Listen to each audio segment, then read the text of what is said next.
This day in sports history. It's March 24th, and on this day in 2007, it was an unbelievable finish in a championship game. This was the Division II final between Barton College from Wilson, North Carolina, and Winona State from Winona, Minnesota. The Winona State Warriors had won 57 straight games. They were the defending D2 champs, and with 45 seconds left to play in this game, it looked like they were going to repeat.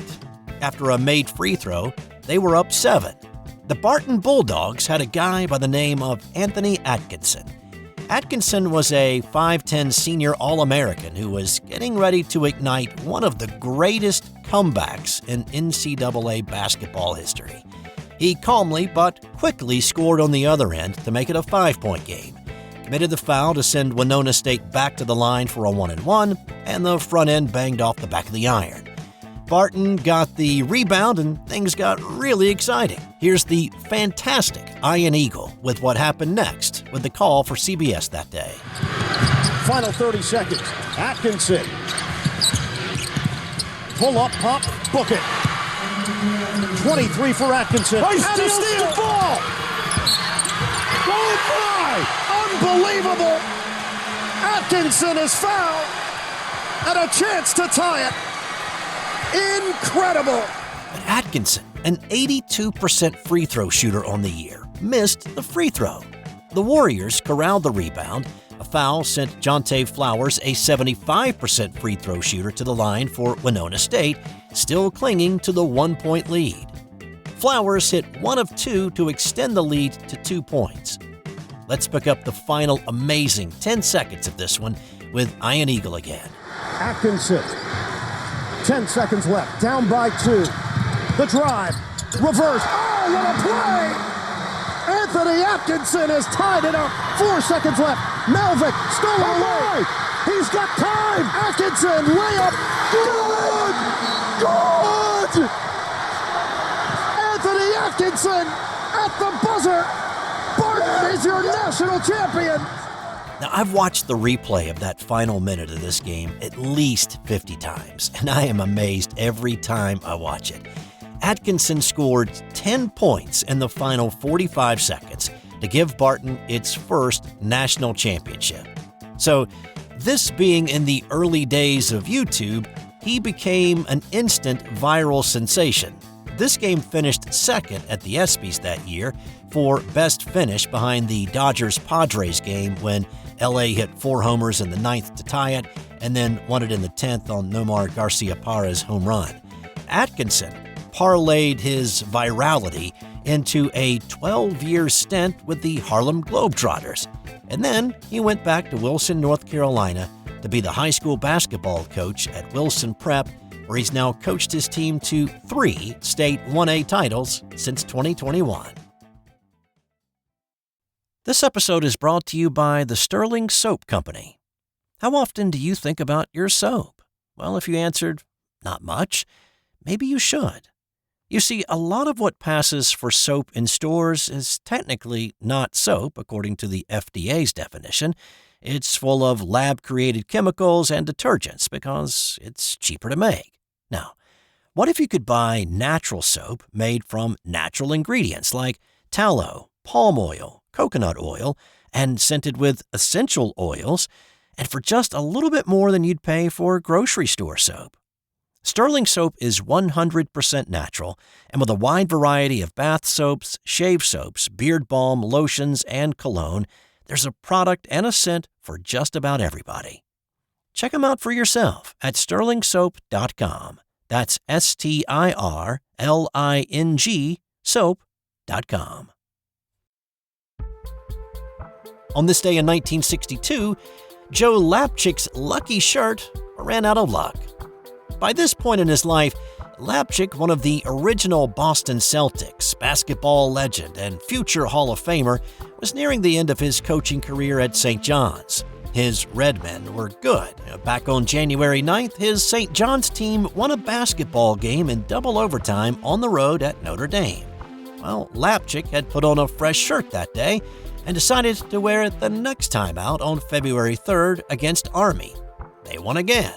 Well, coaches can be a superstitious lot, and so Lapchick kept wearing the shirt, without washing it, of course. That would take away its mojo. And St. John's kept on winning. Another double overtime win on the road at Niagara came soon after, and Lapchick kept packing and unpacking the same shirt. Now, understand, he was not wearing the shirt all day long on game day. He'd show up at the gym in one shirt, change into the lucky one, and then put it back in his bag.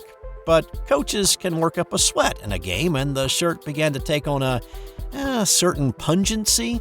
St. John's closed out the regular season with 8 straight wins and were then invited to the NIT, which, again, back in 1962 had more prestige than it does now, and Joe carried the shirt cross town to Madison Square Garden. The Johnnies beat Holy Cross in the quarterfinals, and then Duquesne in the semis for the 10th straight win in the shirt to advance to the finals. Now, surely the lucky shirt had one more win in it, right? But it didn't. Dayton beat St. John's 73-67 to ruin a perfectly good ending. If St. John's wins the NIT title in '62, that shirt is probably behind glass in a museum somewhere.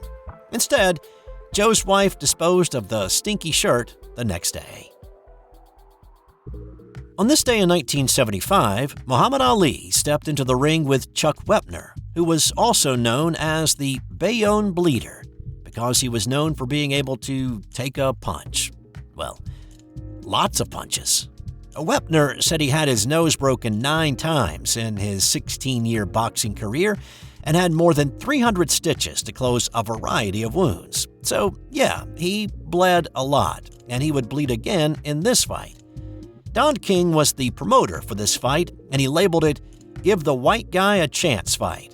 Wepner surprised a lot of people in this one, knocking Ali down in the 9th and taking the fight to the 15th round before it was stopped for cuts over both of Wepner's eyes and a broken nose. Well, just before the fight was called, there was a funny exchange between Wepner and referee Tony Perez. Perez asked Wepner, "Chuck, how many fingers do I have up?" To which Wepner replied after looking at his hand, "How many guesses do I get?" But why am I talking about this fight so in depth? Well, there happened to be a guy named Sylvester Stallone who watched this fight on television that night. At the time, Stallone was a struggling actor in off-Broadway shows and the occasional role in a short film. But Wepner's surprising performance in this one inspired him to begin work on a certain screenplay that we all know today as Rocky. Stallone sold the rights and then contacted Wepner to let him know he was the inspiration for it. In the early 2000s, Wepner sued Stallone, claiming he was promised compensation, but he'd never seen a dime for it. The case was eventually settled out of court for an undisclosed amount, and Wepner once said, "Without my story, Rocky would have been nothing but a tale. Nobody would have believed it." And it goes back to what happened on this day in 1975. On this day in 2001, Arizona Diamondback pitcher Randy Johnson was pitching in a spring training game against the San Francisco Giants when a bird flew between the pitcher's mound and home plate at precisely the wrong time. Johnson's pitch struck the bird, instantly killing it and disintegrating it into an explosion of feathers. You've seen it. It's like a howitzer blowing up a pillow factory. Johnson has had fun with the notoriety around the bird bomb that day, reminding people that, he pitched 22 seasons, he had 300 wins, nearly 5,000 strikeouts. He was a 5-time Cy Young Award winner, including 4 in a row, and also a World Series MVP. And the thing that he seems to be remembered for is the one pitch he threw on this day in 2001 in a spring training game. And I bet you, if you go to YouTube and type Randy Johnson, your top suggestion will be for this play. Okay, I don't talk a lot of horse racing here on the podcast, but here's an interesting story that happened on this day with a rider aboard that you may recognize if you are a fan of mystery novels. On this day in 1956, future mystery author Dick Francis was riding Devon Loch in the Grand National race. 250,000 people were on hand to watch this race, and if you're not familiar with the Grand National, it is huge in the UK. They race on a 4.5-mile course with 30 jumps, and it's the most prestigious steeplechase event on the calendar. It is also the most watched horse race in the world.